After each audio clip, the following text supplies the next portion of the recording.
Good evening, നമസ്കാരം. Gulf ടോക്കിൻ്റെ പുതിയൊരു എപ്പിസോഡിലേക്ക് എല്ലാവർക്കും സ്വാഗതം. ഗീതുവും നിസാറും തൻവീറുമാണ് ഇന്ന് 360 റേഡിയോയിൽ നിങ്ങൾക്കൊപ്പം ഉള്ളത്. ഇന്ന് നമ്മൾ സംസാരിക്കുന്നത് നമ്മളെക്കുറിച്ച് തന്നെയാണ്, പ്രവാസികളെക്കുറിച്ചാണ്. പ്രത്യേകിച്ച് UAE പ്രവാസികളുടെ എണ്ണത്തിൽ വലിയ വർധനവുണ്ടായതായിട്ടുള്ള കണക്കുകൾ ഇപ്പോൾ പുറത്തു വരുന്നുണ്ട്. ഓരോ വർഷവും അതിൽ വലിയ മാറ്റങ്ങൾ ഉണ്ടാവുന്നുണ്ട്. ബട്ട് 2023 നിന്ന് 24 മാറുമ്പോൾ ആ കണക്കിൽ വലിയൊരു മാറ്റം തന്നെയാണ് ഉണ്ടാവുന്നത്. സ്റ്റിൽ ഇത്രയും നമ്മുടെ നാട്ടിൽ നിന്ന് ആളുകൾ UAE വരാൻ തുടങ്ങിയിട്ട് പതിറ്റാണ്ടുകളായി. സ്റ്റിൽ നമുക്കതിനോടുള്ള ഇഷ്ടം മാറിയിട്ടില്ല എന്ന് തെളിയിക്കുന്ന കണക്കുകളാണ് കാണിക്കുന്നത്. അപ്പോൾ ഇന്ന് അതിനെക്കുറിച്ച് തന്നെയാണ് നമ്മൾ സംസാരിക്കുന്നത്. ഈ മാറിയ കാലത്തും ആളുകളുടെ ഒരു പ്രധാനപ്പെട്ട ചോയ്സ് ആയിട്ട് ഗൾഫ് മാറുന്നു, അല്ലെങ്കിൽ UAE മാറുന്നു. എന്തായിരിക്കും അതിന് പിന്നിൽ എന്നുള്ളതാണ് നമ്മൾ സംസാരിക്കുന്നത്. എനിക്കൊന്ന് നമുക്ക് അതിൻ്റെ ഒരു കണക്ക് പറഞ്ഞിട്ട് വരാം അല്ലേ? എന്താണ് ഗീതു അതിൻ്റെ ഒരു കണക്ക് നോക്കുകയാണെങ്കിൽ? കണക്ക് ഇപ്പോൾ കഴിഞ്ഞ ദിവസം നമ്മുടെ ഇന്ത്യൻ കോൺസുൽ ജനറൽ ആയിട്ടുള്ള സതീഷ് കുമാർ ശിവനാണ് പുറത്തുവിട്ടിട്ടുള്ളത്. അതായത് 2023 കണക്കും അദ്ദേഹം പറയുന്നുണ്ട്. 2024 ഡിസംബറിലെ കണക്കനുസരിച്ച് നോക്കുമ്പോൾ ഇന്ത്യക്കാരായിട്ടുള്ള പ്രവാസികളുടെ UAE എണ്ണം എന്ന് പറയുന്നത് 4.36 4.36 മില്യൺ ആയിട്ടുണ്ട്. അത് തൻവീർ നേരത്തെ പറഞ്ഞ പോലെ 2023 അത് 3.89 ആയിരുന്നു. അത്രയും വ്യത്യാസമാണ് ഒരൊറ്റ വർഷം കൊണ്ട് വന്നിട്ടുള്ളത്. അതുപോലെ തന്നെ നമ്മളിപ്പോൾ UAE മൊത്തം പോപ്പുലേഷൻ എടുത്ത് നോക്കുമ്പോൾ നേരത്തെ 2023 സർവേ ആ ഒരു കണക്ക് പ്രകാരം 10.48 മില്യൺ ആണ് ആളുകളുള്ളത്.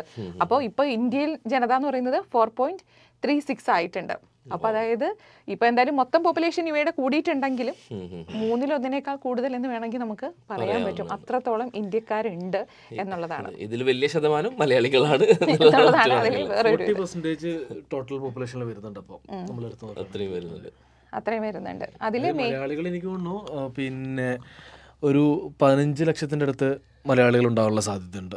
1.4 to 5 മില്യൺ ഉണ്ടാവാൻ സാധ്യതയുണ്ട്. അതുപോലെ ഇവിടെ കഴിഞ്ഞ ദിവസം നമ്മളിങ്ങനെ ഓഫീസിൽ സംസാരിക്കുന്നതിൻ്റെ ഇടയ്ക്ക് തമാശയ്ക്ക് ഇവിടെ നമ്മൾ ജീവിച്ചു പോകണമെങ്കിൽ അറിഞ്ഞിരിക്കേണ്ടത് ഭാഷ ഏതാണ്, അറബിക് അല്ലെങ്കിൽ ഇംഗ്ലീഷ്. അപ്പോൾ ഫർഹീൻ പറയായിരുന്നു, ഇതൊന്നുമല്ല, മലയാളം അറിഞ്ഞ് ഇവിടെ ജീവിച്ചു പോകാം, മലയാളം അറിഞ്ഞ് ജീവിച്ചു. കാരണം എവിടെ ചെന്നാലും ഒരു മലയാളി ഉണ്ടായിരിക്കും. മലയാളം അറിഞ്ഞിട്ടുണ്ടെങ്കിൽ UAE ഈസി ആയിട്ട് ജീവിക്കാൻ പറ്റുന്ന വേറെ ഒരു, അതായത് മലയാളം അറിയില്ലാത്തൊരു വ്യക്തി തന്നെയാണ് പറയുന്നത്. മാംഗ്ലൂരാണ്. അപ്പോൾ അവർ പറയണം അങ്ങനെയാണ്. ശരിക്കും ശരിയല്ല, കേരളത്തിന് പുറത്തുള്ള ആളുകൾക്കായിരിക്കും ഇത് ഭയങ്കരമായിട്ട് ശരിക്കും ഫീൽ ചെയ്യുക. കാരണം സംസാരിക്കുമ്പോൾ ഇപ്പൊ തന്നെ ഗ്രോസറി വിളിക്കുമ്പോഴാണെങ്കിലും പറയും പറയുന്നത് മലയാളി വിളിക്കുന്നത്, വേഗം എടുത്തോ, ഫോൺ എടുത്തോ. അല്ലെങ്കിൽ നമ്മൾ കഫ്റ്റീരിയ വിളിക്കുമ്പോൾ എവിടെയാണെങ്കിലും ഒരു മലയാളി സാന്നിധ്യം കാണാൻ പറ്റുന്നുണ്ട്. അതിൽ ഏറ്റവും ഒരു നല്ലൊരു റീസൺ ആയിട്ട് തോന്നുന്നത് തീർച്ചയായിട്ടും സുരക്ഷിതത്വം, ജോബ് സെക്യൂരിറ്റി, പിന്നെ നാടിൻ്റെ ഉള്ള ഒരു ദൂരം. നമ്മൾ നേരത്തേക്കുള്ള ഇതിൽ ഡിസ്കഷനിൽ പറഞ്ഞിട്ടുണ്ടായിരുന്നു. അങ്ങനെ കുറേ ഫാക്ടേഴ്സ് ഒരുമിച്ച് നോക്കുമ്പോഴത്തേക്ക് ഇപ്പോൾ നാട്ടിലാണെങ്കിൽ പെട്ടെന്നൊരു അത്യാവശ്യം ഉണ്ടെങ്കിൽ നമുക്ക് ഓടിയെത്താൻ പറ്റുന്ന ഒരു സ്ഥലമാണ്. പിന്നെ നമുക്ക് നാടങ്ങനെ മിസ് ചെയ്യില്ല. UAE അത്യാവശ്യം നാട്ടിലെ എല്ലാ സംഭവങ്ങളും നമുക്ക് ഇവിടെ കിട്ടുന്നുണ്ട്. അത് ഈ സംഭവം ഒരു എക്സ്പീരിയൻസ് എനിക്കുണ്ടായിരുന്നു. കാരണം ഞാൻ ഡൽഹിയിൽ വർക്ക് ചെയ്യുന്ന സമയത്ത് എൻ്റെ ഒരു നാട്ടുകാരനായിട്ടുള്ള ഒരു സുഹൃത്തായിട്ടുള്ളൊരു വ്യക്തിയുണ്ട്. പുള്ളി അന്ന് വർക്ക് ചെയ്യുന്നത് പയ്യനാണ്, എന്നെക്കാളും പ്രായം കുറഞ്ഞൊരു ഒരാളാണ്. അപ്പം അവനന്ന് വർക്ക് ചെയ്തുകൊണ്ടിരുന്നത് ഗുജറാത്തിലായിരുന്നു. ഗുജറാത്തിൽ ഏതൊരു ട്രാവൽ ഫീൽഡിലാണ് വർക്ക് ചെയ്തിരുന്നത്. അപ്പം നമ്മളിങ്ങനെ സംസാരിക്കും, നമ്മൾ മാത്രമേ ഉള്ളൂ ഇങ്ങനെ, നമ്മുടെ നാട്ടിൽ നിന്ന് വളരെ അത്ര അധികം ആളുകളൊന്നും ഈ നോർത്ത് ഇന്ത്യയിലോ അല്ലെങ്കിൽ അങ്ങനെ ആയിട്ടൊന്നുമില്ല. അപ്പോൾ ഞങ്ങളിങ്ങനെ എപ്പോഴും സംസാരിക്കുന്ന സമയത്ത് വാട്സപ്പിലോ ഇൻസ്റ്റയിലൊക്കെ സംസാരിക്കുന്ന സമയത്ത് അവൻ പറഞ്ഞു, ഞാൻ പോവുകയാണ്, ഞാൻ ഗൾഫിലേക്ക് പോവുകയാണെന്ന് പറഞ്ഞു. അപ്പോൾ ഞാൻ ചോദിച്ചു, നീ എന്തിനാ ഗൾഫ് പോകണം, നമ്മുടെ നാട്ടിൽ തന്നെയല്ലേ, സ്വന്തം രാജ്യത്തല്ല, നമുക്ക് പെട്ടെന്ന് എത്തിപ്പെടാനും ഇതിനൊക്കെ കഴിയില്ലെന്ന് പറഞ്ഞു. കാരണം ആ ഒരു ലാംഗ്വേജ് പറയുകയാണെങ്കിൽ ഇതൊന്ന് പോയാൽ ചെങ്ങായി ഇവിടുന്ന്. കാരണം ഇതൊന്ന് പോയാൽ ചെങ്ങായി ഇവിടുന്ന്. ഈ ഗുജറാത്തിൽ നിന്ന് നാട്ടിൽ എത്തണമെങ്കിൽ 3-4 മണിക്കൂർ അല്ലെങ്കിൽ 2 ദിവസം വണ്ടി ട്രെയിനിൽ ഞാൻ എടുക്കണം. എനിക്ക് ദുബായിക്ക് പോയി വരാൻ ആകെ ഒരു ദിവസം മതി. അപ്പം സംഭവം ആ സമയത്താണ് നമ്മളതിനെ കുറിച്ചിട്ട് കൂടുതലായിട്ട് ആലോചിക്കുന്നൊരു സംഭവം ഉണ്ടാകുന്നത്. അപ്പോൾ നോക്കുന്ന സമയത്ത് പിന്നെ 3-3.5 മണിക്കൂർ കൊണ്ട് നമുക്ക് നാട്ടിൽ നിന്ന് ഇവിടേക്ക് എത്തിച്ചേരാൻ അല്ലെങ്കിൽ ഇവിടെ നാട്ടിലേക്ക് എത്താൻ കഴിയും. ഒപ്പം തന്നെ അവൻ പറഞ്ഞ മറ്റൊരു കാര്യമുണ്ട്, ഇവിടെ ഒരു പനി പിടിച്ച് കഴിഞ്ഞാൽ ഹോസ്പിറ്റലിൽ കിടന്ന ഒരു ഒറ്റ മനുഷ്യൻ തിരിഞ്ഞു നോക്കാമല്ലോ, ഒക്കെ കുറേ ഇന്ത്യക്കാർ വരും. എന്താ ഓല് പറഞ്ഞ എനിക്ക് മനസ്സിലാവില്ല, ഞാൻ പറഞ്ഞ ഓൽക്കും മനസ്സിലാവില്ല. അവിടെ പോയി കഴിഞ്ഞാൽ ബാക്കിയുള്ള ആരെങ്കിലും നാട്ടുകാരെ കുടുംബക്കാരായിട്ട് ആരെങ്കിലും ഉണ്ടാവും. അപ്പോൾ ആ ഒരു ഇതിലുണ്ട് സംഭവം. ശരിയാണ്, ഇവിടെ നമുക്ക് ഒരു ഹോസ്പിറ്റലിൽ പോയാൽ, ഒരു നേരത്തെ ഇത് പറഞ്ഞ പോലെ ഒരു ഗ്രോസറി പോയി കഴിഞ്ഞാൽ, ഒരു സൂപ്പർ മാർക്കറ്റിൽ പോയി കഴിഞ്ഞാൽ, ഇനി എവിടെ പോയി കഴിഞ്ഞാലും, ഈവൻ ഫ്ലൈറ്റ് ഇത് പോയി കഴിഞ്ഞാൽ, ഒരു എയർപോർട്ടിൽ പോയി കഴിഞ്ഞാൽ, അങ്ങനെ എവിടെ പോയി കഴിഞ്ഞാലും ഒരു മലയാളിയെ നമുക്കവിടെ കാണാൻ കഴിയും. ഒരു പെട്ടുപോവുക എന്നുള്ളൊരു, അത്രയും പെട്ടുപോകുന്നൊരവസ്ഥ വളരെ റയറസ്റ്റ് ഓഫ് റയർ ആണ്. ഇനിയിപ്പോൾ ഏറ്റവും കൂടുതൽ എമറാത്തികൾ മാത്രമുള്ള സ്ഥാപനമാണെങ്കിൽ പോലും, അല്ലെങ്കിൽ മറ്റ് വിദേശികൾ മാത്രമുള്ള സ്ഥാപനമാണെങ്കിൽ പോലും അവിടുത്തെ ഒരു ഓഫീസ് പ്യൂൺ അല്ലെങ്കിൽ അറ്റൻഡൻറ്റ് ഒരു മലയാളി ആയിരിക്കും ഉണ്ടാവുക, ഡ്രൈവറായിട്ട് മലയാളി ഉണ്ടാകും. കാരണം നമുക്കവിടെ കമ്മ്യൂണിക്കേഷൻ അല്ലെങ്കിൽ നമുക്കവിടെ ഒരു അറ്റ്ലീസ്റ്റ് എന്തെങ്കിലും ഒരു കാര്യം ചോദിക്കാൻ വേണ്ടിയിട്ടുള്ളൊരു ബുദ്ധിമുട്ട് നേരിടുന്നില്ല എന്നുള്ളതാണ് അതിൽ എനിക്ക് തോന്നിയിട്ടുള്ളൊരു കാര്യം. മലയാളികളുടെ അല്ല, ഇന്ത്യക്കാരുടെ മൊത്തമാണ് നമ്മൾ പറഞ്ഞു തരുന്നത്. അപ്പോൾ മലയാളികളുടെ കാര്യം നോക്കുകയാണെങ്കിൽ തന്നെ ഇത്രയധികം ഉണ്ട്. അതുപോലെ തന്നെ ഇന്ത്യക്കാർ ഈ എല്ലാ സ്ഥാപനങ്ങളിലും, ഇവിടെയുള്ള ഏതാണ്ട് ഒരു 90% സ്ഥാപനങ്ങളിലും ഒരു ഇന്ത്യക്കാരൻ്റെ സാന്നിധ്യമെങ്കിലും എന്തായാലും ഉണ്ടാവും. അത് സുപ്രധാന സ്ഥാനങ്ങളിൽ വരെ ഉണ്ട് എന്നുള്ളതാണ് നമ്മൾ എടുത്തു പറയേണ്ടത്.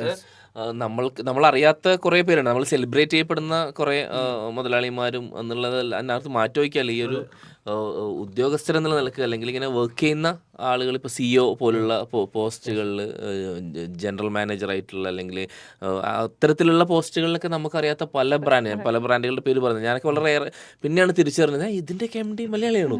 അതിന് അതൊക്കെ നമ്മൾ പ്രതീക്ഷിക്കുന്നതിനപ്പുറത്തെ സാലറി വാങ്ങിച്ച് പോസ്റ്റിൽ ജോലി ചെയ്യുന്ന ആളുകളുണ്ട്. അതേപോലെ തന്നെ ഇപ്പോൾ നമ്മൾ ഇന്ത്യക്കാരിവിടെ വരുന്ന പോലെ തന്നെ ലോകത്തിൻ്റെ പല ഭാഗത്തു നിന്നുള്ള ആളുകൾ വരുന്നുണ്ട്. ഞാൻ റീസെൻ്റ്ലി ഒരു പരിപാടിയിൽ പങ്കെടുത്തപ്പോൾ ഞാനൊരു ഫുഡ് വ്ളോഗറെ പരിചയപ്പെട്ടു. അവർ UK എന്നുള്ളൊരു ലേഡിയാണ്. അപ്പോൾ അവരുടെ ഹസ്ബൻഡൊക്കെ വന്നിരിക്കുകയാണ്. അപ്പോൾ ഹസ്ബൻഡ് സൗദിയിലായിരുന്നു. അപ്പോൾ അങ്ങനെ ഇവർക്കൊരു അറബ് ഗൾഫായിട്ടുള്ളൊരു കണക്ഷൻ ഉണ്ട്. അപ്പോൾ പുള്ളിക്കാരി ഇപ്പോൾ ഇവിടെ വന്ന് സെറ്റിൽ ആവാനുള്ള പരിപാടിയാണ്. അപ്പോൾ നമ്മൾ വേറൊരു ഇവൻറ്റിൽ കണ്ടെത്തിയതാണ്. അപ്പോൾ അവർ അതിനകത്ത് പറയുന്ന ഒരു പ്രധാനപ്പെട്ട കാര്യം ടാക്സുമായി ബന്ധപ്പെട്ടിട്ടുള്ള കാര്യമാണ്. അത് അവർക്കൊക്കെ വളരെ കൂടുതൽ കണക്ട് ചെയ്യും. നമ്മൾക്ക് ഇന്ത്യയിൽ വേറെ രീതിയിലാണെങ്കിലും അവിടെ അവർ പറയുന്നത് ഇപ്പോൾ നമുക്ക് ഇതിനേക്കാളും കൂടുതൽ സാലറി അവിടെ കിട്ടുന്നുണ്ട്, ബട്ട് നമ്മൾ അത് വലിയൊരു എമൗണ്ട് അവിടെ പോകുന്നുണ്ട്. ഇവിടെ നമുക്ക് നോക്കുമ്പോൾ ആ സാലറിയും ഇതും ഒക്കെ നോക്കിയാൽ ഇവിടെ നമുക്ക് നല്ല ലക്ഷറിയസ് ആയിട്ട് നമുക്ക് ജീവിക്കാം, ഹൈ ക്വാളിറ്റിയിൽ നമുക്ക് ജീവിച്ചാലും സേവിങ്സ് ഉണ്ട് എന്നാണ് അവർ പറയുന്നത്. ഇൻഫ്രാസ്ട്രക്ചർ ഫെസിലിറ്റി ഇപ്പൊ നമ്മുടെ അടുത്ത് നിന്ന് ഇത്രയും ടാക്സ് വാങ്ങിയിട്ടാണ് അവരൊക്കെ ആ ഒരു ഫെസിലിറ്റി കൊടുക്കുന്നത്. ഇവിടെ നമ്മൾ അത്രയും ടാക്സ് കൊടുക്കാതെയാണ് നമ്മൾ ഇത്രയും വലിയൊരു ഫെസിലിറ്റിയിൽ ജീവിക്കുന്നത്. ഇന്റർനാഷണൽ സ്റ്റാൻഡേർഡിന്റെ പീക്കിൽ തന്നെയുള്ള ഫെസിലിറ്റിയാണ് നമുക്ക് ഇവിടെ കിട്ടിക്കൊണ്ടിരിക്കുന്നത്. അതിനാണ് ഈ എന്തുകൊണ്ട് ഇന്ത്യക്കാർ ഇങ്ങോട്ട് വരുന്നതെന്ന് ചോദിച്ചു കഴിഞ്ഞാൽ ഒരുപാട് കാരണങ്ങൾ അതിനുണ്ട്. ഒന്നല്ല, ഒരുപാട് കാരണങ്ങളുണ്ട്. ഒന്ന്, ഈ പറഞ്ഞ പോലെ ഏറ്റവും എളുപ്പത്തിൽ എത്തിപ്പെടാൻ കഴിയുന്നു എന്നുള്ളത്. ഇപ്പം ഇപ്പോഴത്തെ അവസ്ഥയിൽ വിസിറ്റേഴ്സ് എടുത്ത് വരികയാണെങ്കിൽ പോലും, അതായത് ഇപ്പോഴത്തെ ഒരു ഡെപ്പോസിറ്റ് കാണിക്കുകയാണെങ്കിൽ പോലും 1.5 ലക്ഷം രൂപ കയ്യിലുണ്ടെങ്കിൽ ഏതൊരു ഇന്ത്യക്കാരനും ഇവിടേക്ക് എത്തിച്ചേരാൻ സാധിക്കും എന്നുള്ളതാണ്. ഈ 1.5 ലക്ഷത്തിൽ ഈ 1 ലക്ഷം കാണിച്ചാൽ മതി. അത് ഇപ്പോൾ മറ്റൊരാളുടെ നിന്ന് കടം വാങ്ങുകയാണെങ്കിൽ പോലും ഒരു പക്ഷേ ഈ ഒരു 50,000 രൂപയ്ക്ക് നമുക്കിവിടെ എത്തിച്ചേരാൻ കഴിയും. താമസം ഉൾപ്പെടെ കുറച്ച് ദിവസമെങ്കിലും നമുക്കിവിടെ നിൽക്കാൻ കഴിയും എന്നുള്ളതാണ് ഒന്നാമത്തെ പ്രധാന പോയിന്റ്. രണ്ടാമത്തേത്, ഇവിടെ വന്നിട്ട് എന്തുകൊണ്ട് നിൽക്കണമെന്ന് ചോദിച്ചാൽ അത് ടാക്സാണ്. ഇപ്പോൾ ഇന്ത്യയിൽ നമ്മൾ ടാക്സ് പറഞ്ഞാൽ പല രീതിയിലുള്ള ടാക്സുകൾ, ഇൻകം ടാക്സ് ആയാലും മറ്റു ടാക്സുകളായാലും ഒരു ബിസിനസ് തുടങ്ങണമെന്നുണ്ടെങ്കിൽ ഈസിനെസ് ഉണ്ട്.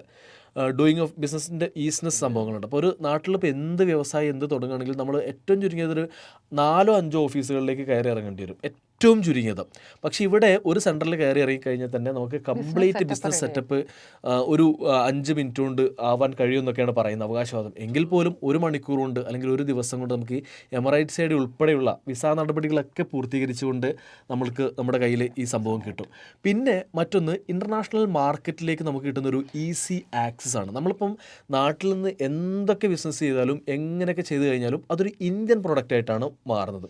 പക്ഷേ UAE എന്ന് പറയുന്നത് ഒരു വളരെ എളുപ്പത്തിൽ ഇന്ത്യക്കാർക്ക് മറ്റെവിടെ പോകുന്നതിനേക്കാളും നല്ലത് ഒരു അമേരിക്കൻ മാർക്കറ്റിലോ അല്ലെങ്കിൽ UK മാർക്കറ്റിലേക്ക് എത്തിപ്പെടുന്നതിനേക്കാൾ വേഗത്തിൽ ഒരു ഇൻ്റർനാഷണൽ അക്സെപ്റ്റൻസ് കിട്ടാൻ UAEയിലുള്ള ഒരു സാന്നിധ്യം കൊണ്ട് സാധിക്കും. അതുകൊണ്ട് തന്നെയാണ് പല ഇന്ത്യൻ കമ്പനികളും ഇങ്ങോട്ട് വരുന്നത് എന്നുള്ളത്. പിന്നെ നമ്മൾ ടാക്സിൻ്റെ കാര്യം പറഞ്ഞതിന് ഉള്ള ഒരു സംഭവം തന്നെയാണ് ഈ ബിസിനസ്സുകാരുമായി ബന്ധപ്പെട്ട് വരുന്ന ടാക്സ്. ഇപ്പോൾ വൻകിട ബിസിനസ്സുകാരാണെങ്കിൽ ഇപ്പോൾ ഒരു അവരുടെ വരുമാനത്തിൻ്റെ 30% പ്ലസ് മറ്റ് ടാക്സുകളെല്ലാം കൂടെ ചേർത്ത് 19% ടാക്സുകൾ ഇന്ത്യയിൽ മൊത്തത്തിൽ വരുന്നുണ്ട്. ഇപ്പോൾ വലിയ വരുമാനമുള്ള ആളുകൾക്ക് അത് പലപ്പോഴും നമ്മൾ അറിയുന്നില്ലെങ്കിൽ നമ്മൾക്ക് അതിനെക്കുറിച്ചിട്ട് ബോധമല്ല എന്നുള്ളതാണ് ഈ സാധാരണ ലെവലിലുള്ള ആളുകൾ. പക്ഷേ UAEയിലേക്ക് വരികയാണെങ്കിൽ അത് 0 ആണ്. നമുക്ക് വരുമാനത്തിന് ഇപ്പോൾ വ്യക്തികൾക്ക് നികുതി കൊടുക്കേണ്ട ആവശ്യമില്ല, സ്ഥാപനങ്ങൾക്കാണുള്ളത്. അതും വളരെ കുറഞ്ഞ അളവിലുള്ളൊരു ടാക്സാണ് സ്ഥാപനങ്ങൾക്കും ഉള്ളത്. അതുകൊണ്ട് തന്നെയാണ് ഫിലിം സ്റ്റാർസ് ഉൾപ്പെടെയുള്ള ആളുകളൊക്കെ ഇവിടെ വന്നിട്ട് ഇവിടെ പ്രോപ്പർട്ടി വാങ്ങുകയും ഇവിടെ വിസ എടുക്കുകയും ഗോൾഡൻ വിസ എടുക്കുകയും ഒക്കെ ചെയ്യുന്നത്. മറ്റൊന്ന് പറഞ്ഞ ഗോൾഡൻ വിസയാണ്. ഇപ്പോൾ നിങ്ങളുടെ കയ്യിൽ കുറച്ച് പൈസ ഉണ്ടെങ്കിൽ വളരെ എളുപ്പത്തിൽ ഇവിടെ വന്നിട്ട് നമുക്കിവിടെ ഗോൾഡൻ വിസ എടുക്കാൻ, അതെ, ആ ഒരു ഇൻവെസ്റ്റ് ചെയ്ത് കഴിഞ്ഞാൽ അത് വളരെ പെട്ടെന്ന് തന്നെ നമുക്കത് ഈസി ആയിട്ട് ചെയ്യാൻ കഴിയും, സേഫാണ്. പിന്നെ നമ്മൾ നാട്ടിൽ പറയുന്ന റിയൽ എസ്റ്റേറ്റായിട്ട് ബന്ധപ്പെട്ട് പറയുന്നൊരു കാര്യമുണ്ട്. നമ്മുടെ നാട്ടിലിപ്പോൾ 1 കോടിക്ക് ഒരു പ്ലോട്ട് എടുത്തു കഴിഞ്ഞാൽ അവിടെ നിന്ന് നമുക്ക് മാക്സിമം കിട്ടുന്ന റെൻറ്റ് എന്ന് പറയുന്നത് 1-2 ലക്ഷം രൂപയായിരിക്കും. മാക്സിമം ഒരു 10 ലക്ഷം രൂപ കിട്ടിയാലായി. ഒരു 10 ലക്ഷം ഒന്നും കിട്ടില്ല. ഒരു 1 കോടി രൂപയുടെ സ്ഥലത്തിന് 10 ലക്ഷം ഒന്നും ഒരിക്കലും റെൻറ്റ് കിട്ടാൻ പോകുന്നില്ല. ഒരു 1-2 ലക്ഷം രൂപയായിരിക്കും മാസം നമുക്ക് അവിടെ റെൻറ്റ് കിട്ടുന്നത്. അതിന് തന്നെ ടാക്സ് നമ്മൾ അടയ്ക്കേണ്ടി വരും. പക്ഷേ ഇവിടെ നമ്മൾ വന്നിട്ട് 1 കോടി രൂപയുടെ ഒരു പ്രോപ്പർട്ടിയോ അല്ലെങ്കിൽ 1 കോടിയുടെ ഒരു വില്ലയോ ഒരു പ്രൊജക്റ്റോ വാങ്ങിക്കഴിഞ്ഞാൽ നമുക്ക് അതിന് റെൻ്റായിട്ട് തന്നെ ഏറ്റവും ചുരുങ്ങിയത് മാസം ഒരു 5-6 ലക്ഷം 10 ലക്ഷം രൂപയുടെ അടുത്ത് കിട്ടും. അപ്പോൾ ഒരു 10 മാസം കൊണ്ട് അല്ലെങ്കിൽ 2 വർഷം കൊണ്ട് ആ പൈസ നമുക്ക് സുഖമായിട്ട് 0 ടാക്സിൽ തിരിച്ചെടുക്കാൻ കഴിയും. അപ്പോൾ അങ്ങനെ കുറേ കാര്യങ്ങളുണ്ട്. അങ്ങനെ ഓരോരോ നമ്മൾ എണ്ണി പറയുകയാണെങ്കിൽ ഒരുപാട് സംഭവവികാസങ്ങളാണ് ഇന്ത്യക്കാരെ ഇങ്ങോട്ട് ആകർഷിക്കുന്നതിൽ പ്രധാന ഘടകം എന്ന് പറയുന്നത്. പിന്നെ ഈ ചരിത്രപരമായിട്ടുള്ളൊരു ബന്ധമുണ്ട്. ഇപ്പം ഈ എന്താ പറയുക, ഇപ്പം കേരളത്തിലൊക്കെ ഒരു ഇസ്ലാമിക് ഒരു ഹിസ്റ്ററിയൊക്കെ എടുത്ത് നോക്കുകയാണെങ്കിൽ പ്രവാചകൻ്റെ കാലത്ത് തന്നെ അവിടെ ഇസ്ലാം എത്തിയിട്ടുണ്ട് എന്നാണ് പറയുന്നത്. അപ്പോൾ അന്ന് കാലം മുതൽ തന്നെ ഈ അറബിയുമായിട്ട് ഇന്ത്യക്ക് ബന്ധമുണ്ട്. പ്രത്യേകിച്ച് കേരള തീരത്തിനൊക്കെ ബന്ധമുണ്ട്. അന്ന് വ്യാപാര ബന്ധം ഇവിടുന്ന് അങ്ങോട്ടാണ് വന്നിരുന്നത്. പക്ഷേ പിന്നെ ചരിത്രം നമ്മളിങ്ങനെ എടുത്തു നോക്കുകയാണെങ്കിൽ അത് പിന്നീട് കാലങ്ങളായി മാറ്റം വന്ന് ഈ UAE രൂപീകരണം മുതൽ തന്നെ ഇവിടെ ഇന്ത്യക്കാർ ഉണ്ട് എന്നുള്ളതാണ്. അതായത് അന്ന് പുരാതന കാലം മുതൽക്ക് തന്നെ ഗൾഫിന് ഇന്ത്യയുമായി ബന്ധമുണ്ട്. ഇപ്പോഴും അത് തുടരുന്നു എന്നുള്ളതാണ്. അത് ആ ഒരു സൗഹൃദം ഇരു രാജ്യങ്ങളും ഒരുപോലെ സൂക്ഷിക്കുന്നുണ്ട്. UAE ദിർഹം വരുന്നതിന് മുന്നേ ഇന്ത്യൻ റുപ്പിയായിരുന്നു ഇവിടെ വിനിമയത്തിന് ഉപയോഗിച്ചുകൊണ്ടിരുന്നത്. അപ്പോൾ അത്രയ്ക്ക് വലിയൊരു ക്ലോസ് റിലേഷൻസ് ഇരു രാജ്യങ്ങളും തമ്മിലുണ്ട്. പിന്നെ ഭരണാധികാരികളായിട്ടാണെങ്കിലും വളരെ അടുത്ത ബന്ധം. അത് ഏത് മുന്നണി ഭരിക്കുകയാണെങ്കിലും ആ ഒരു ഭരണതലത്തിൽ ഒരു തരത്തിലുമുള്ള വിള്ളലുകൾ വരാതിരിക്കാൻ രണ്ട് രാജ്യങ്ങളിലെ ഭരണാധികാരികളും ശ്രമിക്കുന്നുണ്ട് എന്നുള്ളതാണ് എടുത്തു പറയേണ്ട മറ്റൊരു കാര്യം കൂടെ. അപ്പോൾ ഇത്രയും ഘടകങ്ങൾ ഇതെല്ലാം കൂടി ചേർന്നുകൊണ്ടാണ് ഇന്ത്യക്കാർ വളരെ എളുപ്പത്തിൽ ഇങ്ങോട്ട് വരികയും പോവുകയും ഒക്കെ ചെയ്യുന്നത്. ഇത് ഈ പറഞ്ഞ പോലെ മറ്റൊരു കാര്യം എന്താ പറയുക, നമുക്ക് മാനസികമായിട്ട് തോന്നുന്ന ചില കാര്യങ്ങളുണ്ടല്ലോ. അതിപ്പോൾ അതിൻ്റെ ലോജിക്കും കാര്യങ്ങളൊക്കെ നോക്കുകയാണെന്നതിന് അപ്പുറത്ത് ഇപ്പോൾ നമ്മുടെ നാട്ടിലൊക്കെ നമ്മൾ പൊതുവെ പറയുന്ന നാടനായിട്ടുള്ളൊരു പ്രയോഗമാണ്, ജീവിതത്തിൽ രക്ഷപ്പെടണമെങ്കിൽ ഇങ്ങോട്ട് വരണം എന്ന് പറയുന്ന ഒരു സ്വഭാവമുണ്ട്. അതൊരു വിശ്വാസം പോലെ, ഒരു വേണമെങ്കിൽ അന്ധവിശ്വാസം നമുക്ക് പറയാവുന്ന പോലെ ആളുകളുടെ മനസ്സിലുള്ളൊരു കാര്യമാണ്. വിനീത് ശ്രീനിവാസൻ്റെ പടത്തിൽ പറയുന്ന പണിയെടുക്കുന്നവൻ്റെ പടച്ചോനാണ് ദുബായ് എന്ന് പറയുന്ന പോലെ ഇവിടെ വന്ന് പണിയെടുത്താൽ ഒരു മാറ്റം ഉണ്ടാകും. അതിപ്പോൾ എത്ര ചെറിയ സാലറി ആണെങ്കിൽ പോലും അതിൽ നിന്ന് സേവ് ചെയ്യാൻ പറ്റും എന്ന് പറയുന്ന ഒരു ചിന്തയുണ്ടല്ലോ ആളുകളിൽ. ശരിക്കും നമ്മുടെ നാട്ടിലാണ്, നമ്മുടെ സ്വന്തം നാടിനോട് നമുക്ക് ഇഷ്ടമുണ്ട്, നമ്മുടെ പെറ്റമ്മയാണ്. പക്ഷേ നമുക്ക് UAE നമുക്ക് പോറ്റമ്മയായിട്ട് തന്നെ കാണാൻ പറ്റുന്നുള്ളൂ. അത്രയും ഒരു ആത്മബന്ധം നമുക്ക് ശരിക്കും ഫീൽ ചെയ്യുന്ന ഒരു രാജ്യം കൂടി. അത് ചിലപ്പോൾ ഒരു പക്ഷേ ഇവിടെ നിന്ന് കിട്ടുന്ന ഒരു നമുക്ക് തിരിച്ചു കിട്ടുന്ന ഒരു അറ്റ്മോസ്ഫിയർ, നമ്മൾ സേഫ് ആകുന്നത് കൊണ്ട് എല്ലാ തരത്തിലുള്ള ഒരു സുരക്ഷിതത്വവും ആ ഒരു സ്നേഹവും എല്ലാം നമുക്ക് ഫീൽ ചെയ്യുന്നത് കൊണ്ടായിരിക്കും. അതിൽ എനിക്ക് തോന്നുന്ന പ്രധാനപ്പെട്ട ഒരു കാര്യം എന്താണെന്ന് വെച്ചാൽ നമുക്ക് നമ്മുടെ കാര്യം നോക്കി ഇവിടെ ജീവിച്ചാൽ മതി. അതൊരു വലിയ ഘടകമാണ്. ഇപ്പം നാട്ടിലൊക്കെ ഇപ്പം നമ്മൾ ആൾക്കാരുടെ കാര്യത്തിൽ ഇടപെടേണ്ടെന്നല്ല, പക്ഷേ ഇവിടെ നമ്മൾക്ക് മറ്റ് അതിൻ്റേതായിട്ടുള്ള ബുദ്ധിമുട്ടുകൾ കാര്യങ്ങൾ ഒന്നുമില്ല. വേറെ നമ്മുടെ ജോലി നമ്മുടെ കാര്യം നോക്കിയിട്ട് ജീവിക്കുക. പിന്നെ മറ്റ് പ്രശ്നങ്ങളില്ല. അതുപോലെ തന്നെ എല്ലാ സൗകര്യങ്ങളും ഉണ്ട്. ഇപ്പോൾ ഇൻഷുറൻസ്, അത് സ്വാതന്ത്ര്യമുണ്ട്. ഇപ്പം ഈവൻ മെഡിക്കൽ ഫീൽഡ് ആണെങ്കിൽ പോലും നമ്മുടെ കയ്യിലൊരു ഇൻഷുറൻസ് ഉണ്ടെങ്കിൽ നമ്മുടെ ഒരു ഹോസ്പിറ്റലിൽ പോയി കഴിഞ്ഞാൽ ഒരു 10-50 ദിർഹം കൊണ്ട് ഒരു ചെറിയ പനിയും കാര്യങ്ങളൊക്കെ നമുക്ക് സോൾവ് ചെയ്യാൻ കഴിയും. അതായത് 1000 രൂപയ്ക്ക് നമുക്ക് ചികിത്സ ഇൻഷുറൻസ് ഉണ്ടെങ്കിൽ നമുക്കത് തീർത്ത് പോരാൻ കഴിയും. ഈവൻ ഡെലിവറി ഉൾപ്പെടെയുള്ള കാര്യങ്ങളാണെങ്കിൽ പോലും ഒരു വളരെ ചെറിയൊരു എമൗണ്ടിൽ നമുക്ക് ചെയ്യാൻ കഴിയും. പക്ഷേ നാട്ടിൽ ഇൻഷുറൻസ് ഉണ്ടെങ്കിൽ പോലും അതിൻ്റെ നൂലാമാലകൾ മറ്റ് കാര്യങ്ങൾ അതൊക്കെ കേൾക്കുന്ന സമയത്ത് ഒരുപാട് ബുദ്ധിമുട്ടാണ്. പിന്നെ എഡ്യൂക്കേഷൻ്റെ കാര്യത്തിൽ അതും വളരെ നമ്മുടെ ഏതൊരു എടുത്ത് നോക്കുകയാണെങ്കിലും മാക്സിമം ഒരു ഹാഫ് ആൻ അവർ അല്ലെങ്കിൽ 1 അവറിനുള്ളിൽ ഏതൊരു സ്റ്റുഡൻറ്റിനും ആ സ്കൂളിലെത്തിച്ചേരാൻ കഴിയും. അതുതന്നെ ഇന്ത്യൻ സ്കൂളുകൾ ഒരുപാട് എണ്ണം ഇവിടെയുണ്ട്. എല്ലാ എമിറേറ്റുകളിലും ഇന്ത്യൻ സ്കൂളുകളുണ്ട്, പിന്നെ ഇൻ്റർനാഷണൽ സ്കൂളുകളുണ്ട്. ഇപ്പം നമ്മുടെ നിലവാരത്തിനനുസരിച്ച് നമുക്ക് ഏതാണോ പഠിക്കേണ്ടത് അത് പഠിപ്പിക്കാൻ കഴിയുന്നു എന്നുള്ളതാണ്. ഇപ്പോൾ നാട്ടിലെ സംബന്ധിച്ച് അത്യാവശ്യം പൈസയുള്ള ഒരാളാണെങ്കിൽ അവന് ഒരു ഇൻ്റർനാഷണൽ സ്കൂളിൽ പഠിപ്പിക്കണമെന്നുണ്ടെങ്കിൽ ഒരുപക്ഷെ മെട്രോ സിറ്റികളിലേക്ക് അവർ ചേക്കേറേണ്ട ആവശ്യം വരും. പക്ഷേ ഇവിടെ അതിൻ്റെ ആവശ്യമില്ല. ഇവിടെ അവർ നിൽക്കുന്ന സ്ഥലത്ത് തന്നെ ആ ഒരു മെട്രോ സിറ്റിയിൽ അല്ലെങ്കിൽ മൾട്ടി സ്കൂളുകൾ അവർക്ക് ആക്സസ് ചെയ്യാൻ പറ്റുന്നുള്ളതാണ്. വലിയ ഫീസ് നിലവാരം നോക്കുമ്പോഴും വലിയ വ്യത്യാസമില്ലാതെ തന്നെ നമുക്ക് എഡ്യൂക്കേഷൻ, അതുപോലെ തന്നെ ഹയർ എഡ്യൂക്കേഷൻ ആണെങ്കിലും ഏത് യൂണിവേഴ്സിറ്റി വേണമെന്ന് നോക്കിയാലും നമുക്കത് ഇവിടെ ചൂസ് ചെയ്യാനുള്ള ഓപ്ഷൻസും ഉണ്ട്. പിന്നെ മറ്റൊന്ന് UAE റെസിഡൻ്റ് ആയതുകൊണ്ട് കിട്ടുന്ന ചില ഗുണങ്ങളുമുണ്ട്. ഇപ്പോൾ നമ്മൾ എടുത്തു നോക്കുകയാണെങ്കിൽ ചില രാജ്യങ്ങളിലേക്ക്, ജോർജിയ, അസർബൈജാൻ പോലെയുള്ള ചില രാജ്യങ്ങളിലേക്ക് നമ്മൾക്ക് UAE റെസിഡൻസ് വിസ ഉള്ളതുകൊണ്ട് എത്തിച്ചേരാൻ കഴിയുമെന്നുള്ളതാണ്. അതുപോലെ തന്നെ ഷെങ്കൻ രാജ്യങ്ങളിലേക്കുള്ള യാത്രയ്ക്കും ഇവിടെ നിന്ന് എടുക്കുന്നത് കുറച്ചും കൂടെ ഗുണകരമാണ് എന്നൊക്കെ പറയാറുണ്ട്. അത് ഈവൻ US വിസയ്ക്ക് പോലും ഇവിടെ നിന്ന് എടുക്കുന്ന ആളുകൾക്ക് ഇവിടെ നല്ലൊരു ജോലിയും ക്വാളിഫിക്കേഷൻ ഉണ്ടെങ്കിൽ അതൊരു അഡ്വാൻറ്റേജ് ആണ് നാട്ടിൽ നിന്ന് എടുക്കുന്നതിനേക്കാൾ കൂടുതൽ. അതുകൊണ്ട് തന്നെ അദ്ദേഹം പറഞ്ഞത് ഒരു ഇൻ്റർനാഷണൽ ഡോറാണിത്, ഒരു ഇൻ്റർനാഷണൽ മാർക്കറ്റിലേക്കുള്ള ഡോറാണ് UAE എന്ന് പറയുന്നത്. അതുപോലെ തന്നെ ഇപ്പോൾ മൈഗ്രേഷൻ ആണെങ്കിലും ഇവിടെ നിന്ന് യൂറോപ്പിലേക്ക് പോകാൻ ആഗ്രഹമുള്ള, പ്രത്യേകിച്ചും മെഡിക്കൽ ഫീൽഡിലൊക്കെ വർക്ക് ചെയ്യുന്നവർക്ക്, അങ്ങോട്ട് പോകാൻ താല്പര്യമുള്ളവർക്കാണെങ്കിലും ഇവിടെ നിന്നാണ് കുറച്ചും കൂടി ഈസി ആയിട്ട് പോകാൻ പറ്റുന്നതെന്നും അവർ ആ ഫീൽഡിലുള്ളവർ പറയുന്നത് കേട്ടിട്ടുണ്ട്. പക്ഷേ ഇതിൽ വേറെ ഒന്നുണ്ട്. ഇപ്പോൾ എൻ്റെ ഒരു സുഹൃത്തെന്ന് പറയാൻ പറ്റില്ല, എൻ്റെ സീനിയർ, വളരെ കുറച്ച് പ്രായമുള്ള ഒരാളാണ്, പക്ഷെ സൗഹൃദം ഉള്ള ഒരു വ്യക്തിയാണ്. അദ്ദേഹം ഇവിടെ നിന്ന് UK ഫാമിലി ആയിട്ട് പോയി. അദ്ദേഹത്തിൻ്റെ വൈഫ് നേഴ്സായിരുന്നു.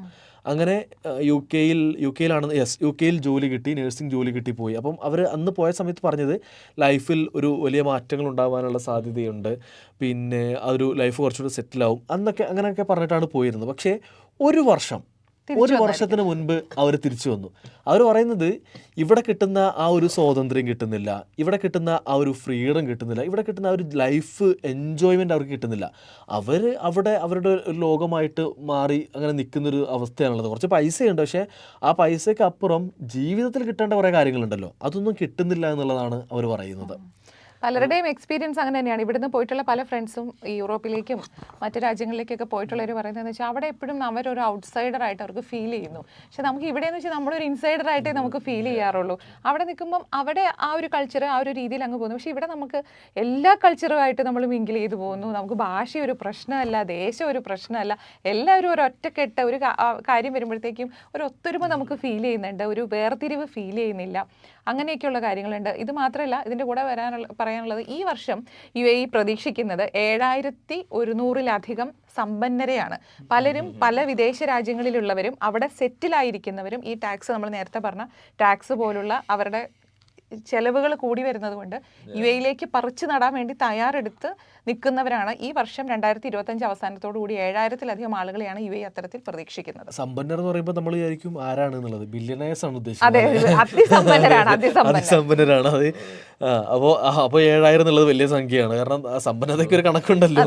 അതെ, അല്ല, ഇവരുടെ കാൽക്കുലേഷനൊക്കെ ഗംഭീരമാണ്. ഇങ്ങനെ ആളുകളെ ഇങ്ങോട്ടേക്ക് ആകർഷിക്കുന്നില്ല. ഈ പറഞ്ഞ പോലെ ഗോൾഡൻ വിസ പോലൊരു ഇന്നോവേഷൻ, അതൊക്കെ ഗംഭീരമായിട്ട്. അതിന് മാത്രമല്ല, ഒരുപാട് ഈ മേഖലയിൽ മൊത്തത്തിൽ റിയൽ എസ്റ്റേറ്റിനൊക്കെ വലിയൊരു ഉണർവ് അതിനുശേഷം ഉണ്ടായിട്ടുണ്ടെന്നാണ് ആ മേഖലയിലുള്ള ആളുകൾ പറയുന്നത്. കാരണം ഒരു വില്ല പർച്ചേസ് ചെയ്യുകയാണെന്നുണ്ടെങ്കിൽ ഗോൾഡൻ വിസ കിട്ടുന്നതോട് 10 വർഷം ഇവിടത്തേക്ക് ഇവിടെ നിൽക്കാം. അതിൻ്റെ ഒരുപാട് ബെനിഫിറ്റ്സ് എക്സ്ട്രാ അതുമായി ബന്ധപ്പെട്ട് കിട്ടുന്നുണ്ടെന്ന് പറയുന്നതൊക്കെ ഒരു ഗംഭീരമായിട്ടുള്ളൊരു വിഷനാണ്. ഈ പറഞ്ഞ പോലെ മറ്റേ ഇടയ്ക്കൊരു വാർത്ത വന്നിട്ടുണ്ടായിരുന്നത്, അതിപ്പോൾ എനിക്കൊന്ന് ആക്റ്റീവ്ലി നടക്കുന്നത്, ഇപ്പോൾ റിട്ടയർമെൻറ്റിനുള്ളൊരു ഇടമായിട്ട് ഇതിനെ അവർ പ്ലേസ് ചെയ്യാൻ വേണ്ടി ആഗ്രഹിക്കുന്നുണ്ട്. അപ്പോൾ നിങ്ങൾ പുറത്ത് ലോകത്ത് എവിടെയുള്ള ആളുകളായിക്കോട്ടെ, നിങ്ങൾക്ക് ഇവിടെ വന്നിട്ട് റിട്ടയർ ചെയ്യാം. നിങ്ങൾ അവിടുന്ന് സമ്പാദിച്ച നിങ്ങളുടെ ഒരു തുകയുണ്ടല്ലോ, അതുമായിട്ട് നിങ്ങൾ ഇവിടെ വരൂ, നിങ്ങൾക്ക് ഏറ്റവും കംഫർട്ടബിളായി ഏറ്റവും മനോഹരമായിട്ടുള്ള റിട്ടയർമെൻറ്റ് ജീവിതം ഇവിടെ ജീവിക്കാമെന്നുള്ളൊരു മെസ്സേജ് കൂടിയാണ് UAE നൽകുന്നുള്ളത്. അതുകൊണ്ട് തന്നെയാണ് ആളുകൾ ഇവിടെ വന്ന് ചേരുന്നത്. അല്ലേ, ഒരു ധൈര്യമുണ്ട്. ഇപ്പം ഏറ്റവും ലേറ്റസ്റ്റ് ആയി വന്നിട്ടുള്ളൊരു വാർത്തയാണ് ദുബായ് അന്താരാഷ്ട്ര വിമാനത്താവളത്തിൻ്റെ പ്രവർത്തനം 2032 ആകുമ്പോഴേക്ക് നിർത്തും എന്നുള്ളത്. എന്നിട്ട് പിന്നെ അപ്പോഴേക്ക് അൽ മക്തൂം DWC വിമാനത്താവളം ലോകത്തിലെ ഏറ്റവും വലിയ വിമാനത്താവളമാണ് ഇപ്പോൾ ഉള്ളതിൽ. അപ്പോൾ അതിൻ്റെ പ്രവർത്തനം വരുന്നുള്ളത്. ലോകത്തിൽ വേറെ ഏതെങ്കിലും ഒരു നഗരത്തിന് ഇത്രയധികം ധൈര്യം ഉണ്ടാവുമെന്ന് ചോദിച്ചാൽ എനിക്ക് തോന്നുന്നില്ല. കാരണം അത്രയും എസ്റ്റാബ്ലിഷ്ഡ് ആയിട്ട് നിൽക്കുന്ന ഒരു വിമാനത്താവളമാണ്. ലോകത്തിൽ നിലവിലുള്ളതിൽ ഏറ്റവും അധികം ഇൻ്റർനാഷണൽ പാസഞ്ചേഴ്സ് എത്തുന്ന വിമാനത്താവളം എന്ന് പറയുന്നത് ദുബായ് അന്താരാഷ്ട്ര വിമാനത്താവളമാണ്. ഒരു വർഷം 92 മില്യണിലധികം പാസഞ്ചേഴ്സാണ് അവിടെ എത്തുന്നത്. അതായത് 1 കോടിയിലധികം ആളുകൾ, 1 കോടിയോളം ആളുകൾ ദുബായ് ഇൻ്റർനാഷണൽ വിമാനത്താവളത്തിലൂടെ ഒരു വർഷം യാത്ര ചെയ്യുന്നുണ്ട്.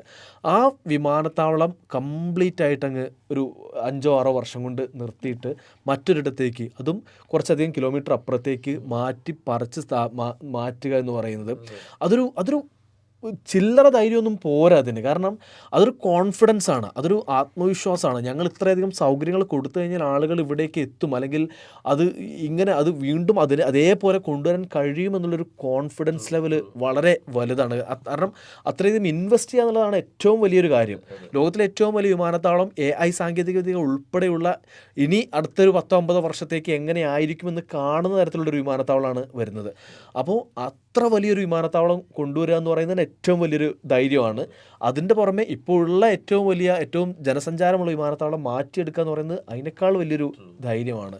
അതൊക്കെ ലോകത്തെ എല്ലാ രാജ്യങ്ങൾക്കും ഒരിക്കലും സാധ്യമാകുമെന്ന് തോന്നുന്നില്ല. ഇതിൻ്റെ കൂടെ തന്നെ നമ്മൾ പറയേണ്ട ഒരു കാര്യമുണ്ട്. കാരണം ഇപ്പോൾ ഇന്ത്യയിൽ നിന്ന് യു എക്ക് ഇങ്ങോട്ട് ആളുകൾ വരുന്നുണ്ടെന്ന് പറയുന്നു. എന്താണ് ഇന്ത്യക്ക് ഇതുകൊണ്ടുള്ള ഗുണം എന്നുള്ള കാര്യം കൂടെ നമ്മളൊന്ന് പരിശോധിക്കേണ്ട ഒരു ആവശ്യമുണ്ട്. ഇപ്പോൾ അതിൽ നമ്മൾ എടുത്തു നോക്കുകയാണെങ്കിൽ ഇന്ത്യൻ വരുമാനത്തിൻ്റെ, പ്രത്യേകിച്ച് വിദേശ നാണ്യത്തിൻ്റെ വളരെ പെർസെൻറ്റേജ് കൃത്യമായിട്ട് അറിയില്ലെങ്കിലും സിംഹഭാഗവും വരുന്നത് ഈ ഗൾഫ് മേഖലയിൽ നിന്നാണ്. അതിൽ തന്നെ ഏറ്റവും വലിയ പങ്ക് യു എയിൽ നിന്നാണ് എന്നുള്ളതാണ്. അതുപോലെ തന്നെ ഇപ്പോൾ നമ്മുടെ കേരളം എടുത്തു നോക്കുകയാണെങ്കിൽ കേരളം എന്ന് പറയുന്ന ഒരു സംസ്ഥാനം ഇന്ത്യയിൽ മറ്റെല്ലാ സംസ്ഥാനങ്ങളിൽ നിന്നും വിഭിന്നമാണ് എന്നാണ് നമ്മൾ പൊതുവെ പറയാറുള്ളത്. വിദ്യാഭ്യാസത്തിൻ്റെ കാര്യത്തിലായാലും ആരോഗ്യ മേഖലയുടെ കാര്യത്തിലായാലും മറ്റേത് മേഖലയുടെ കാര്യത്തിലായാലും വളരെ മുന്നിട്ട് നിൽക്കുന്നൊരു സംസ്ഥാനമാണ്. ആ കേരളത്തിൻ്റെ വികസനത്തിൽ 1970-കൾക്ക് മുമ്പുള്ള പഴയ കേരളം നമ്മൾ എടുത്തു നോക്കുകയാണെങ്കിൽ നമുക്ക് മനസ്സിലാക്കും. പഴയ ചിത്രങ്ങൾ കാണുന്ന സമയത്ത്, പഴയ കഥകൾ പറയുന്ന സമയത്തൊക്കെ നമുക്ക് മനസ്സിലാവും എത്രത്തോളം ദാരിദ്ര്യത്തിലാണ് അവർ കഴിഞ്ഞു പോയിരുന്നതെന്ന്. നമ്മുടെ ഉപ്പമാരൊക്കെ പറഞ്ഞിട്ടുണ്ടാവും, ഫുഡ് ഇല്ലായിരുന്നു, ഭക്ഷണം ഇല്ലായിരുന്നു, കഴിക്കാൻ വേണ്ടിയിട്ട് ചേമ്പും താളും ഒക്കെ എടുത്ത് കഴിച്ച് കപ്പയൊക്കെ എടുത്ത് കൂട്ടി പരിപ്പേറി മാത്രം കൂട്ടി എത്രയോ ദിവസങ്ങൾ കഴിഞ്ഞതൊക്കെ കഥകളൊക്കെ പറയുന്നുണ്ടാവും. അപ്പോൾ ആ ഒരു കാലഘട്ടത്തിൽ നിന്ന് 3, 4, 5 നേരം കഴിക്കാൻ കഴിയുന്ന രീതിയിലേക്ക് കേരളം മാറുന്ന, എല്ലാവരും അമിതവണ്ണമുള്ളവരായി മാറുന്നൊരു സമൂഹമായി കേരളം മാറ്റിയതിൽ അതൊരു ബാഡാണെങ്കിൽ പോലും, പക്ഷേ ആ കേരളത്തിൻ്റെ വളർച്ചയ്ക്ക്, കാരണം അത് ഇന്ത്യയുടെ മൊത്തത്തിലുള്ളൊരു വളർച്ചയാണെങ്കിൽ ഇന്ത്യയിലെ എല്ലാ സംസ്ഥാനങ്ങളിലേക്കും ഈ ഒരു വളർച്ച നമ്മൾ കാണണമായിരുന്നു. പക്ഷേ ഏറ്റവും കൂടുതൽ പ്രവാസികളുള്ളത് കേരളമാണ്, ഏറ്റവും കൂടുതൽ ഗൾഫിൽ ഉള്ളത് കേരളമാണ്. അതുകൊണ്ട് തന്നെ കേരളത്തിലാണ് ഈ വളർച്ച ഏറ്റവും കൂടുതൽ കണ്ടിട്ടുള്ളത്. അതുകൊണ്ടാണ് ഞാൻ ഇങ്ങനെ എടുത്തു പറയുന്നത്. ഇന്ത്യയുടെ മൊത്തത്തിലുള്ള വളർച്ചയെ കുറച്ച് കാണിക്കുകയല്ല, പക്ഷേ കേരളത്തിൻ്റെ ഈ ഒരു മറ്റ് ഇടങ്ങളിൽ നിന്ന് കേരളത്തെ വിഭിന്നമാക്കുന്നൊരു വളർച്ച കേരളത്തിനുണ്ടെങ്കിൽ അതിൽ ഗൾഫ് പ്രവാസത്തിന് വളരെ വലിയൊരു പങ്കുണ്ട്. അപ്പോൾ അത് തന്നെയാണ് നമ്മുടെ ഇന്നത്തെ വിഷയം. ഇങ്ങനെ ഒരുപാട് കാരണങ്ങൾ, ഒറ്റൊരു കാരണം കൊണ്ടല്ല, പല കാരണങ്ങൾ കൊണ്ടാണ് നാട്ടിൽ നിന്ന് ഇങ്ങോട്ടേക്ക് വരുന്ന ആളുകൾ, ഇന്ത്യക്കാരുടെ എണ്ണം യു എയിൽ ഇങ്ങനെ ഓരോ വർഷം കൂടുന്നതും ക്രമാതീതമായിട്ട് വലിയ രീതിയിൽ വർദ്ധിച്ചുകൊണ്ടിരിക്കുന്നത്. എന്തായാലും അത് തുടരട്ടെ. അത് എല്ലാ നിലക്കും നല്ലതാണ്. രണ്ട് രാജ്യങ്ങൾക്കും നല്ലതായിട്ടുള്ളൊരു കാര്യമാണ്, നമുക്കും നല്ലതാണ്.